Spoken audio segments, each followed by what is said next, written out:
Hello everyone. 1 सितंबर 2024 रविवार का दिन आप सबों का स्वागत।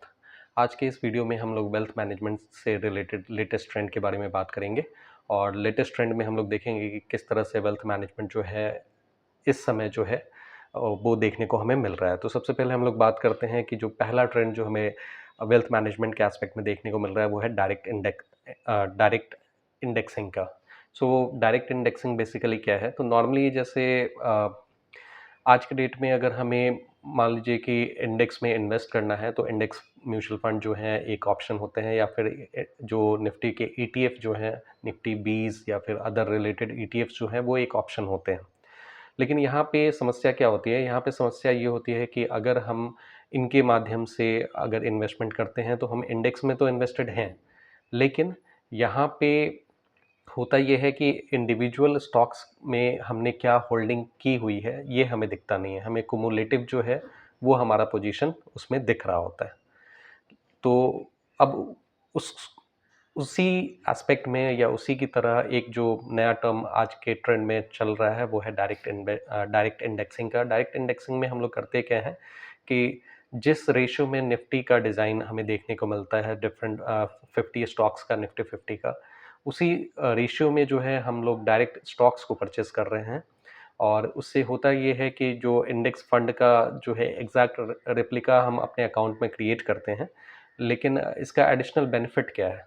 इसका बेनिफिट ये है कि अगर हम लोग एग्जैक्ट रेप्लिका, एक तरह से अलग से तो कुछ हम कर नहीं रहे हैं, एक तरह से हम लोग इंडेक्स फंड ही बना रहे हैं, क्योंकि एग्जैक्ट जो रेशियो हमें इंडेक्स फंड में डिफरेंट स्टॉक्स के देखने को मिल रहे हैं, जो वेटेज हमें डिफरेंट स्टॉक्स के इंडेक्स फंड में देखने को मिल रहे हैं, उसी रेशियो में हम जो है अपने डीमैट अकाउंट में भी पोजीशंस ले रहे हैं डिफरेंट निफ्टी 50 के स्टॉक्स की, सो दैट कि वो एग्जैक्ट वेटेज जो है हम लोग मेंटेन कर पाए।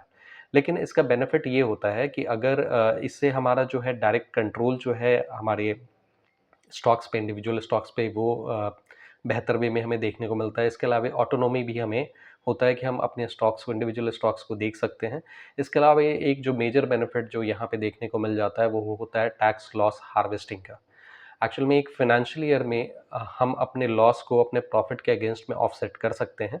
सो वैसे में अगर मान लीजिए कि 50 स्टॉक्स हमने परचेस कर रखे हैं निफ्टी 50 के वेटेज के हिसाब से, तो उसमें जो स्टॉक हमें बहुत अच्छा रिटर्न नहीं भी दे रहा हो तो उसको हम लोग क्या कर सकते हैं, उसको उसमें लॉस बुक करके हम लोग अपने प्रॉफिट के अगेंस्ट में जो है हार्वेस्टिंग कर सकते हैं। इससे होता ये है कि जो हमें प्रॉफिट पे जो लगने वाला टैक्स है उसको उसको एक लेवल तक उसको भी मिनिमाइज हम लोग कर पाते हैं।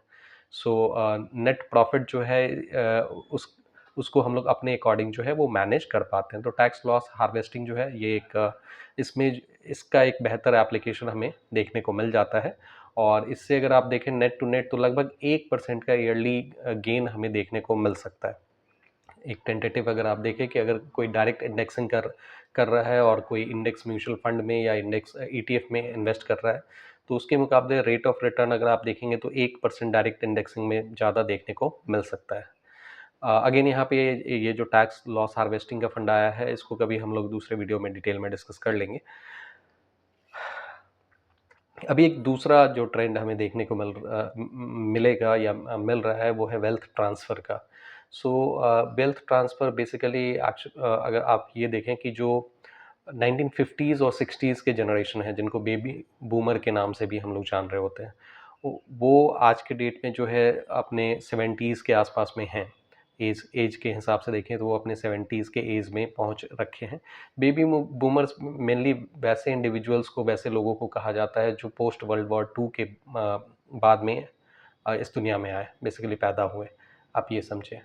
और उन्होंने उस समय बहुत सारा economic challenge, political challenge, socio challenge, ये सारी चीज़ों को देखा। और इन सब चैलेंजेस को देखते हुए या उस समय जो बदलता हुआ सिचुएशन था उस समय उन्होंने खुद को एस्टैब्लिश किया और आज और बहुत सारा जो है बेसिकली प्रॉस्पैरिटी गेन किया in terms of economic prosperity also उन्होंने गेन किया। सो अभी जो है ये जो बेबी बूमर्स जो हैं आज के डेट में अब रिटायरमेंट के एज ग्रुप में हैं।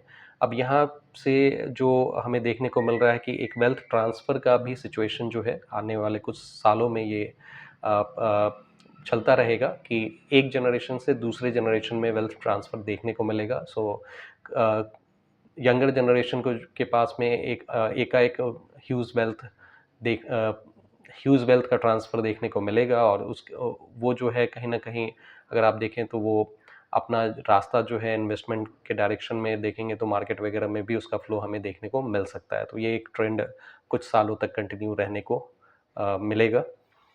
इसके अलावा जो नेक्स्ट जो ट्रेंड हमें देखने को मिल रहा है वो सस्टेनेबल इन्वेस्टिंग का है। सो बेसिकली सस्टेनेबल इन्वेस्टिंग क्या है, तो सस्टेनेबल वर्ड जो यूज़ किया जा रहा है उसमें ये है कि आज के डेट में जैसे जो इन्वेस्टमेंट किया जा रहा है वो केवल एक इकोनॉमिक गेन के हिसाब से नहीं किया जा रहा है। बहुत सारे जो आजकल इन्वेस्टमेंट किए जा रहे हैं उसमें उसके एक इन्वायरमेंटल इम्पैक्ट, उसके सोशियो इम्पैक्ट, उसके कॉरपोरेट इम्पैक्ट, ये सारी चीज़ें जो हैं देख के उसके बाद में इन्वेस्टमेंट के डिसीजंस लिए जा रहे हैं। तो ये भी एक अच्छा ट्रेंड है। कॉरपोरेट गवर्नेंस के डायरेक्शन में भी एक बेहतर डिसीजन मेकिंग हमें देखने को मिल रहा है। तो ये भी ट्रेंड हमें देखने को मिल रहा है आज के टाइम में वेल्थ मैनेजमेंट के पर्सपेक्टिव से। इसके अलावा जो एक डेटा पॉइंट जो हमें देखने को मिल रहा है नेक्स्ट जो ट्रेंड है जो अगले 10 साल में हमें देखने को मिलेगा कि बहुत सारे एडवाइजर्स जो हैं, जो फाइनेंशियल एडवाइजर्स हैं अगले 10 साल में लगभग 1 लाख फाइनेंशियल एडवाइजर्स, 1 लाख से भी ज़्यादा फाइनेंशियल एडवाइजर्स जो हैं वो रिटायर हो जाएंगे। ऐसा कुछ मीडिया रिपोर्ट्स के द्वारा कोट किया जा रहा है। सो 1 लाख से ज़्यादा जो है वो फाइनेंशियल एडवाइजर्स अगले 10 साल में रिटायर हो रहे हैं, जो कि लगभग कुल एडवाइजर्स का 40% है।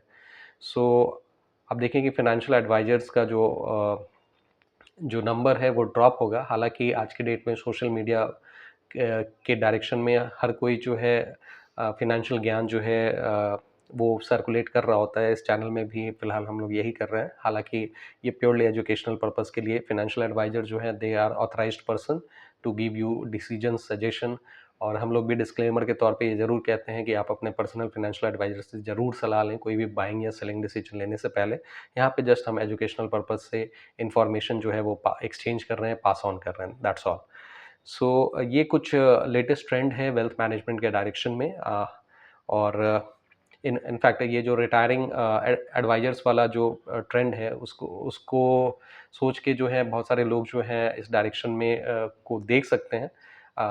जहाँ तक ये है कि इस डायरेक्शन में ऑथराइज्ड पर्सनल फाइनेंशियल एडवाइजर तो चाहिए ही होते हैं, और आने वाले समय में जो है जिस तरह से लोगों का रुझान जो है वेल्थ मैनेजमेंट के डायरेक्शन में बढ़ा है, एजुकेशन जो है वो बढ़ा है, लर्निंग बढ़ा है, और ज़्यादा से ज़्यादा लोग जो हैं आज के डेट में अपना जो वेल्थ है वो ट्रेडिशनल एसेट से हटा के इक्विटी वगैरह में ट्रांसफ़र करने की सोच रहे होते हैं। सो उस डायरेक्शन में जो है वेल्थ मैनेजमेंट की पर्सन्स का रोल जो है वो बढ़ जाता है। अगर हम डीमैट अकाउंट के हिसाब से अगर हम देखें तो एज़ पर रिपोर्ट मार्च 2024 में 151 मिलियन यानी 15 करोड़ के आसपास जो है 15 करोड़ से ज़्यादा अकाउंट जो है डीमैट अकाउंट जो है वो खुल चुके थे। ये मार्च 2024 का डेटा है, और एज़ पर सम एस्टिमेट 31 लाख डीमैट अकाउंट हर महीने जो है वो 2024 में वो खुलने वाले हैं या खुल रहे हैं। ये एक टेंटेटिव एवरेज जो है वो कुछ मीडिया रिपोर्ट में ये फ्लैश किया गया है कि लगभग 31 लाख ऑन एन एवरेज हर महीने जो है डीमैट अकाउंट खुल रहे हैं। इसके अलावा अगर हम डिपॉजिटरी सर्विसेज की बात करें, सर्विस प्रोवाइडर की बात करें, तो जो जो भी हम लोग शेयर्स परचेज़ करते हैं वो कहीं न कहीं किसी डिपॉजिटरी में जाके जमा होता है, ठीक है? वो हमारे ब्रोकर के पास में जनरली नहीं रहता है, वो किसी डिपॉजिटरी में रहता है, या तो वो सीडीएसएल हो सकता है या एनएसडीएल हो सकता है। तो नॉर्मली सीडीएसएल का जो मार्केट शेयर है वो बढ़ रहा है। जो भी डीमैट अकाउंट ज़्यादातर जो खुल रहे हैं वो सीडीएसएल के साथ में एसोसिएटेड है। सो एनएसडीएल अपना मार्केट शेयर जो है वो खो रहा है, सीडीएसएल जो है वो मार्केट शेयर अपना लगातार बढ़ा रहा है, और इनफैक्ट सीडीएसएल शेयर जो है वो ऑलरेडी लिस्टेड है, और उसका ग्रोथ जो है हम लोग देख सकते हैं। ये चीज़ उसके प्राइस में भी रिफ्लेक्ट होते हुए हमें दिख रहा होता है। एज़ पर सम एस्टिमेट टॉप 5 डिस्काउंट ब्रोकर्स के अगर हम लोग नंबर्स को देखें तो लगभग 64% जो एक्टिव क्लाइंट्स हैं वो टॉप 5 डिस्काउंट ब्रोकर्स के साथ में एसोसिएटेड हैं। ये नंबर पिछले 2023 ये मार्च 2023 के हिसाब से देखेंगे तो ये अराउंड 60% के आसपास में था, अभी ये 64% के लगभग में हो गया। तो ये भी इस नंबर में भी इंक्रीमेंट हमें देखने को मिल रहा है। सो ये लेटेस्ट ट्रेंड से रिलेटेड कुछ चीज़ें हमने डिस्कस की हैं वेल्थ मैनेजमेंट के डायरेक्शन में।